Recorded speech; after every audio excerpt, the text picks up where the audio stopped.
ਵਾਹਿਗੁਰੂ ਜੀ ਕਾ ਖਾਲਸਾ ਸ੍ਰੀ ਵਾਹਿਗੁਰੂ ਜੀ ਕੀ ਫਤਿਹ। ਭਾਈ ਨੰਦ ਲਾਲ ਜੀ ਦਾ ਜੀਵਨ।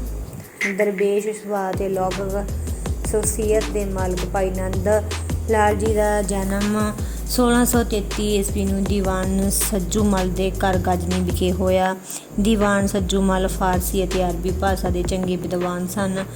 ਡਾਕਟਰ ਗੰਡਾ ਸਿੰਘ ਦੇ ਕਥਨ ਅਨੁਸਾਰ ਚੌਗਿੱਤਿਆਂ ਦੇ ਰਾਜ ਸਮੇਂ ਵਰਦਾਤਾਂ ਤੇ ਨਿੱਜ ਯੋਗਤਾ ਹੀ ਅਜਿਹੇ ਵਸੀਲੇ ਸਨ ਜਿਨ੍ਹਾਂ ਨਾਲ ਕੋਈ ਗੈਰ ਮੁਸਲਮਾਨ ਜਾਂ ਹਿੰਦੂ ਬਾਦਸ਼ਾਹੀ ਅਮਲੇ ਵਿੱਚ ਅਹਿਲਕਾਰ ਬਣ ਸਕਦਾ ਸੀ। ਸ਼ਾਹਜਹਾਨ ਦੇ ਵੇਲੇ ਮੁਨਸ਼ੀ ਸੱਜੂਮਲ ਰੁਜ਼ਗਾਰ ਦੀ ਭਾਲ ਵਿੱਚ ਦਿੱਲੀ ਪੁੱਜੇ ਸੀ ਅਤੇ ਸ਼ਾਹੀ ਮੁਨਸ਼ੀ ਖਾਨੇ ਵਿੱਚ ਨੌਕਰ ਹੋ ਗਏ।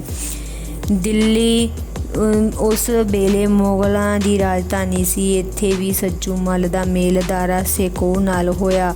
ਦਾਰਾ ਸ਼ਿਕੋਹ ਸੰਸਕ੍ਰਿਤ ਭਾਸ਼ਾ ਅਤੇ ਭਾਰਤੀ ਵਿੱਦਿਆ ਦਾ ਇੱਕ ਚੰਗਾ ਪੰਡਤ ਸੀ ਅਤੇ ਹਿੰਦੂ ਵਿਦਵਾਨਾਂ ਦੀ ਬੜੀ ਕਦਰ ਕਰਦਾ ਸੀ। ਮੁਨਸ਼ੀ ਸੱਜੂਮਲ ਦੀ ਵਿਦਵਾਨ ਅਤੇ ਇਮਾਨਦਾਰੀ ਨੇ ਸ਼ਹਿਜ਼ਾਦਾ ਦਾਰਾ ਸ਼ਿਕੋਹ ਦੇ ਦਿਲ ਵਿੱਚ ਅਜਿਹੀ ਥਾਂ ਬਣਾ ਲਈ ਕਿ ਜਦੋਂ ਬਾਦਸ਼ਾਹ ਸ਼ਾਹਜਹਾਨ ਨੇ 1639 ਈਸਵੀ ਵਿੱਚ ਸ਼ਹਿਜ਼ਾਦਾ ਨੂੰ ਕੰਧਾਰ ਦੀ ਪਹਿਲੀ ਮੁਹਿੰਮ 'ਤੇ ਭੇਜਿਆ ਤਾਂ ਉਹ ਸੱਜੂਮਲ ਨੂੰ ਆਪਣੇ ਮੀਰ ਮੁਨਸ਼ੀ ਬਣਾ ਕੇ ਨਾਲ ਲੈ ਗਿਆ।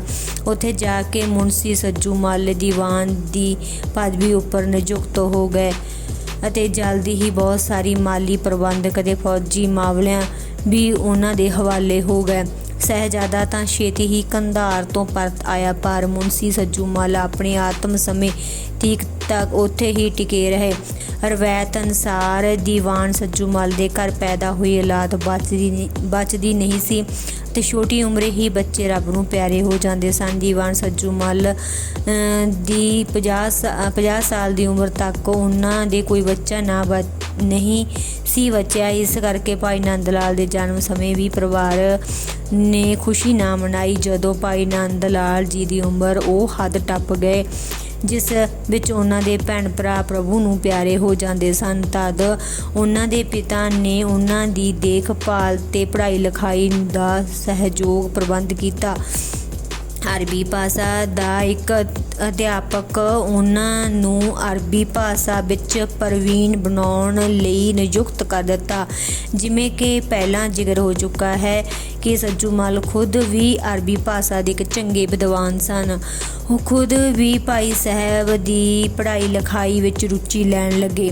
ਭਾਈ ਨੰਦ ਲਾਲ ਜੀ ਆਪਣੀ ਮਿਹਨਤ ਲਾਗਨ ਦੇ ਸਦਕੇ ਜਲਦੀ ਹੀ ਅਰਬੀ ਫਾਰਸੀ ਦੇ ਚੰਗੇ ਗਿਆਤ ਹੋ ਗਏ। ਕੁਦਰਤੀ ਭਾਈ ਸਾਹਿਬ ਨੂੰ ਬਚਪਨ ਤੋਂ ਹੀ ਕਵਿਤਾ ਲਿਖਣ ਦਾ ਬਹੁਤ ਸ਼ੌਂਕ ਪੈ ਗਿਆ ਅਤੇ ਵਿਦਵਾਨਤਾ ਉਹਨਾਂ ਨੂੰ ਪਿਤਾ ਪੁਰਖੀ ਵਿਰਾਸਤ ਵਿੱਚੋਂ ਪ੍ਰਾਪਤ ਹੋ ਗਈ। ਦੀਵਾਨ ਸੱਜੂਮਲ ਰਾਮਾਨੰਦੀ ਵੈਸ਼ਨੂੰ ਵਿਰਾਗੀਆਂ ਦਾ ਚੇਲਾ ਸੀ। ਗੁਰੂ ਨਾਨਕ ਦੇਵ ਜੀ ਦੇ ਸਮੇਂ ਤੋਂ ਹੀ ਅਫਗਾਨਿਸਤਾਨ ਵਿੱਚ ਸਿੱਖ ਸੰਗਤ ਮੌਜੂਦ ਸਨ ਅਤੇ ਕਾਬਲ, ਕੰਧਾਰ, ਗਜਨੀ ਵਿੱਚ ਸਿੱਖ ਧਰਮਸ਼ਾਲਾ ਸਥਾਪਿਤ ਹੋ ਚੁੱਕੀਆਂ ਸਨ ਜਿੱਥੇ ਸੰਗਤ ਸਵੇਰੇ ਸ਼ਾਮ ਗੁਰਬਾਣੀ ਦਾ ਗਾਇਨ ਕਰਦੀ ਸੀ। ਭਾਈ ਨੰਦ ਲਾਲ ਜੀ ਸੰਗਤੀ ਪ੍ਰਭਾਵ ਕਰਕੇ ਬਚਪਨ ਵਿੱਚ ਹੀ ਗੁਰਮਤਿ ਦੇ ਚੰਗੇ ਜਾਣਕਾਰ ਬਣ ਗਏ ਸਨ। ਇਸ ਕਰਕੇ ਜਦੋਂ ਭਾਈ ਨੰਦ ਲਾਲ ਜੀ ਦੇ ਪਿਤਾ ਨੇ ਬੈਰਾਗੀ ਗੁਰੂ ਨੂੰ ਇਹਨਾਂ ਨੂੰ ਦੀਕਸ਼ਤ ਕਰਨ ਤੇ ਵੈਸ਼ਵਨ ਮਤ ਦੀ ਕਾਠੀ ਪਾਉਣ ਲਈ ਬੁਲਾਇਆ ਤਾਂ ਭਾਈ ਸਾਹਿਬ ਨੇ ਕਾਠੀ ਪਾਉਣ ਤੋਂ ਨਾਂਹ ਕਰ ਦਿੱਤੀ। ਇਹੀ ਇੱਛਾ ਪ੍ਰਗਟ ਕੀਤੀ ਕਿ ਉਹ ਅਜਿਹੀ ਕਾਠੀ ਪਾਈ ਜਾਵੇ ਜਿਹੜੀ ਕਦੇ ਟੁੱਟੇ ਨਾ, ਜੀਵਨ ਵਿੱਚ ਸੁੱਖ ਚੈਨ ਲਿਆਉਣ ਵਾਲੀ ਹੋਵੇ।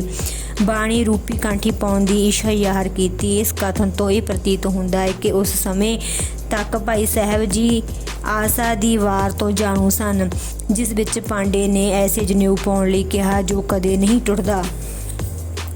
ਅਜੇ ਭਾਈ ਸਾਹਿਬ ਦੀ ਉਮਰ 16 ਕੁ ਸਾਲ ਦੀ ਹੀ ਸੀ ਜਦੋਂ ਉਹਨਾਂ ਦੇ ਮਾਤਾ ਜੀ ਚੜ੍ਹਾਈ ਕਰ ਗਏ ਅਤੇ ਉਹਨਾਂ ਦੀ 19 ਕੁ ਸਾਲ ਦੀ ਉਮਰ ਵਿੱਚ ਉਹਨਾਂ ਦੇ ਪਿਤਾ ਵੀ ਲਗਭਗ 1652 ਈਸਵੀ ਵਿੱਚ ਪ੍ਰਭੂ ਨੂੰ ਪਿਆਰੇ ਹੋ ਗਏ। ਮਾਤਾ ਪਿਤਾ ਦੇ ਬੇਪਖਤ ਅਕਾਲ ਚਲਾਣੇ ਨੇ ਭਾਈ ਸਾਹਿਬ ਨੂੰ ਸਮਾਜਿਕ ਆਰਥਿਕ ਮੁਸੀਬਤਾਂ ਵਿੱਚ ਉਲਝਾ ਦਿੱਤਾ।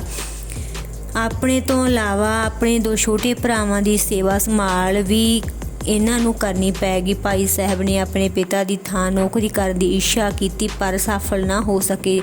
ਕਾਰਨ ਇਹ ਸੀ ਕਿ ਇਹਨਾਂ ਦੇ ਪਿਤਾਹਾਂ ਦੇ ਹਮਦਰਦ ਦਾਰਾ ਸ਼ਿਕੋਹ ਗਜ਼ਨੀ ਤੋਂ ਜਾ ਚੁੱਕੇ ਸਨ ਤੇ ਨਵੇਂ ਹਾਕਮ ਇਹਨਾਂ ਦੇ ਵਿਦਵਾਨ ਤੇ ਲਿਆਕਤ ਤੋਂ ਵਾਫਕ ਨਹੀਂ ਸੀ। ਗਜ਼ਨੀ ਵਿੱਚ ਪਰਿਵਾਰਕ ਰੁਤਬੇ ਨੂੰ ਬਣਾਈ ਰੱਖਣਾ ਮੁਸ਼ਕਲ ਹੋਣ ਕਾਰਨ ਭਾਈ ਸਾਹਿਬ ਨੇ ਗਜ਼ਨੀ ਛੱਡ ਦੇਸ਼ ਪਰਤਣ ਦਾ ਫੈਸਲਾ ਕਰ ਲਿਆ। ਭਾਈ ਸਾਹਿਬ ਆਪਣੇ ਪਰਿਵਾਰਿਕ ਜਾਇਦਾਦ ਨੂੰ ਵੇਚ ਵੱਟ ਕੇ ਆਪਣੇ 2 ਭਰਾਵਾਂ ਅਤੇ 2 ਪਰਿਵਾਰਿਕ ਨੌਕਰਾਂ ਸਮੇਤ ਮੁਲਤਾਨ ਨੂੰ ਜਾਣ ਵਾਲੇ ਕਾਫਲੇ ਵਿੱਚ ਸ਼ਾਮਲ ਹੋ ਗਏ। ਮੁਲਤਾਨ ਉਸ ਸਮੇਂ ਪ੍ਰਮੁੱਖ ਪਰਿਵਾਰਕ ਕੇਂਦਰ ਸੀ। ਭਾਈ ਸਾਹਿਬ ਨੇ ਮੁਲਤਾਨ ਹੀ ਰਹਿਣ ਦਾ ਮਨ ਬਣਾ ਲਿਆ। ਦਿੱਲੀ ਦਰਵਾਜ਼ੇ ਕੋਲ ਮਕਾਨ ਲੈ ਕੇ ਰਹਿਣਾ ਸ਼ੁਰੂ ਕਰ ਦਿੱਤਾ। ਵਾਹਿਗੁਰੂ ਜੀ ਕਾ ਖਾਲਸਾ, ਸ੍ਰੀ ਵਾਹਿਗੁਰੂ ਜੀ ਕੀ ਫਤਿਹ।